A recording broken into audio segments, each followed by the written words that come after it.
Amikor először megjelenik az anime világában, Itachi egy hidegvérű árulónak tűnik. Egyetlen éjszaka alatt lemészárolta a saját klánját, csak a testvérét, Sasukét hagyva életben. Ez az árulás az egész Naruto egyik legemlékezetesebb és legmegdöbbentőbb pillanata. De vajon tényleg áruló volt? Vagy valójában hős, aki a háttérből védte a falut? Most kiderítjük Itachi valódi motivációit. A történet megértéséhez először az Uchiha klán és a Konoha közötti konfliktusra kell visszatekinteni. Az Uchihákat a falu vezetése egyre inkább félretolta és megfigyelte, mert tartottak a Sharingan erejétől. Az Uchiha klán emiatt puccsot tervezett a vezetés ellen. Ha ez megtörténik, polgárháború robban ki, ami könnyen egy újabb nagy ninja háborúhoz vezetett volna. Itachi ekkor még alig volt több tinédzsernél. Ő maga is a klán tagja volt, de közben Konoha titkos egységének, az Ambunak is dolgozott. A falu vezetése, főleg Danzo, választás elé állította. Vagy kiírtja a saját klánját, vagy engedi, hogy egy pusztító háború törjön ki. Itachi a kisebbik rosszat választotta.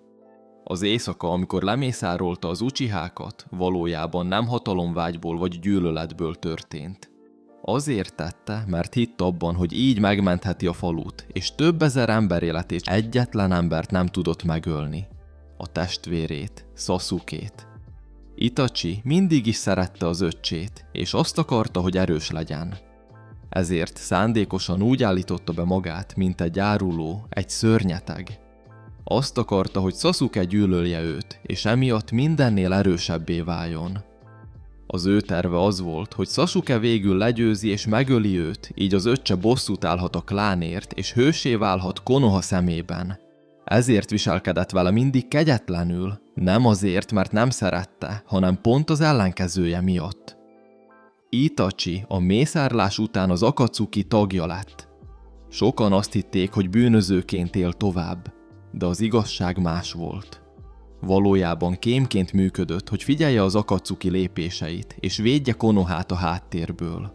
Itachi halála után derült ki a valódi története. Amikor Sasuke szembenézett vele, még mindig azt hitte, hogy egy árulót győz le. Csak később Obitótól tudta meg, hogy Itachi minden tette áldozathozatal volt.